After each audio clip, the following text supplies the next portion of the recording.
હવે વાત કરીશું પહાડ તોડ ચુકાદા પર મહાસંગ્રામ વિશે।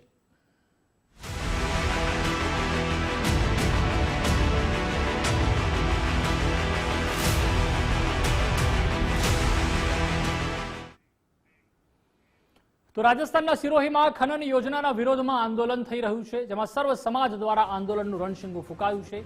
પિંડવાડામાં કમલેશ મેટાકાસ્ટ ખનન પરિયોજના રદ કરવા માંગ ઉઠી છે। સરકારને આપવામાં આવ્યું છે 1 મહિનાનું અલ્ટિમેટમ। સ્વરૂપગંજમાં યોજાઈ છે 36 કોમની મહાપંચાયત। પંચાયત બાદ હજારો લોકોની વિશાળ રેલી પણ યોજાઈ, જેમાં 3200 વીઘા ગૌચર અને ખેતીની જમીન બચાવવા માટે માંગ ઉઠી છે। 28 જાન્યુઆરીથી આંદોલનની ચીમકી ઉચ્ચારી છે। અરાવલી પર્વતમાળા બચાવવા માટે પરિયોજનાનો વિરોધ થઈ રહ્યો છે।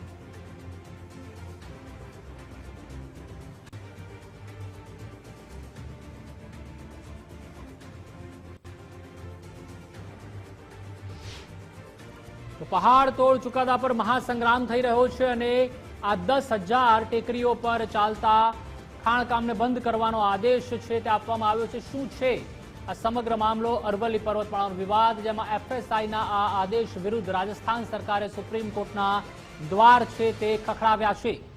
વિરોધ થઈ રહ્યો છે રાજસ્થાનથી ગુજરાત સુધી। સુપ્રીમ કોર્ટમાં રાજસ્થાન સરકારે કહ્યું છે કે પર્વતમાળા નક્કી કરવા ઊંચાઈનો આધાર લેવો જોઈએ, એટલે ઊંચાઈના આધાર પર પર્વતમાળા નક્કી કરવાની વાત છે। પર્વતમાળાને ઓળખવા, રક્ષણની હદ નક્કી કરવા ઊંચાઈનો આધાર લેવો।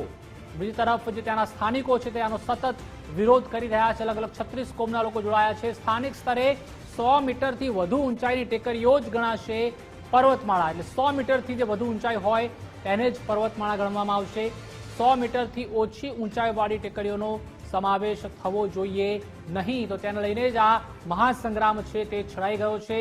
અરવલ્લીને બચાવવાની મુહિમ છડાઈ ગઈ છે। આ જવાબથી અરવલ્લી રેન્જની કુલ 8.7% પર્વતમાળા જ સુરક્ષિત રહેવાની છે, એટલે કે બીજી તમામ છે તે ડિસ્ટ્રોય થશે। અરવલ્લીની 93% વિસ્તારમાં ખનન શરૂ કરવાનો માર્ગ આનાથી મોકળો બનશે, તો તે સીધું જ નુકસાન ક્યાંક પર્યાવરણને પણ થઈ રહ્યું છે તેવું સ્થાનિકો કહી રહ્યા છે। સુપ્રીમ કોર્ટમાં રાજસ્થાન સરકારે કહ્યું છે કે આનાથી તમામ ખાણકામ બંધ થશે। તો રાજસ્થાન સરકારે આ નિવેદન આપ્યું છે, જેમાં સુપ્રીમ કોર્ટમાં જવાબ બાદ અંદાજિત 8,000 સ્થળો પર ખાણકામ માટેની મંજૂરી છે તે મળી ગઈ છે। તો જે રીતે ગુજરાતમાં પણ શરૂ થશે અરવલ્લી બચાવો અભિયાન, જેમાં અરવલ્લી જિલ્લા કોંગ્રેસના પ્રમુખ અરુણ પટેલે અપીલ કરતા કહ્યું કે ખેતી પ્રકૃતિની રક્ષા માટે અરવલ્લીની ગિરિમાળા ખૂબ જ જરૂરી છે। પર્વતને તોડવો એ સીધો ખેડૂતોના પાક અને પાણી પર હુમલો છે। અરવલ્લી જિલ્લામાંથી પસાર થાય છે અરવલ્લી પર્વતમાળા। કોંગ્રેસ ખેડૂતો, આદિવાસીઓને સાથે રાખીને આંદોલન કરશે તેમ જણાવ્યું। અરવલ્લી બચાવો, પાક બચાવો અને લડતમાં જોડાવાનું આ અભિયાન છે। તો ભારતના ઉત્તર પશ્ચિમમાં આવેલી અરવલ્લી પર્વતમાળા દેશની વિશાળ પર્વત શ્રેણી છે। અરવલ્લીની ગિરિમાળાઓ આપણે કહીએ છીએ તેના કારણે કે આ ટુરિઝમ પણ ગુજરાતમાં વધ્યું છે। ગુજરાત, રાજસ્થાન, હરિયાણા અને દિલ્હી એમ 4 રાજ્યોમાં આ પર્વતમાળા ફેલાયેલી છે, એટલે કે વિચાર કરી શકાય છે કે ગુજરાત, રાજસ્થાન, હરિયાણા અલગ અલગ 4 રાજ્યોમાં પર્વતમાળા ફેલાયેલી છે। અમદાવાદથી અજમેર, જયપુર થઈને હરિયાણાના દક્ષિણ ભાગમાં તે પ્રવેશ કરે છે। એટલે કુદરતનો આ જે ખજાનો છે, પર્વતમાળા છે, તેને જે ડિસ્ટ્રોય કરવાની વાત છે તેની સામે આ વિરોધ છે। અમદાવાદથી શરૂ થતી પર્વતમાળા દિલ્હી પહોંચતા સુધીમાં મેદાનમાં ફેરવાઈ જાય છે। અમદાવાદથી જે પર્વતમાળા શરૂ થાય છે તે દિલ્હી પહોંચતા મેદાનમાં ફેરવાઈ જાય છે। અમદાવાદમાં સ્થિતિ ગુલબાઈનો ટેકરો પણ અરવલ્લીની પર્વતમાળાનો જ એક અંશ છે। જે આપણા ગુલબાઈ ટેકરા છે અમદાવાદ સ્થિત, તે પણ એનો જ એક અંશ છે।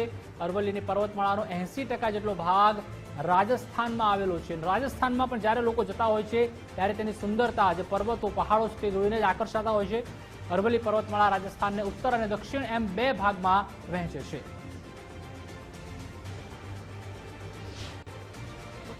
અરવલ્લીની ગિરિમાળાઓ એ પથ્થરની હારમાળા નથી, તે ખેડૂતોનું પાણી અને પાક બચાવવાની હારમાળા છે।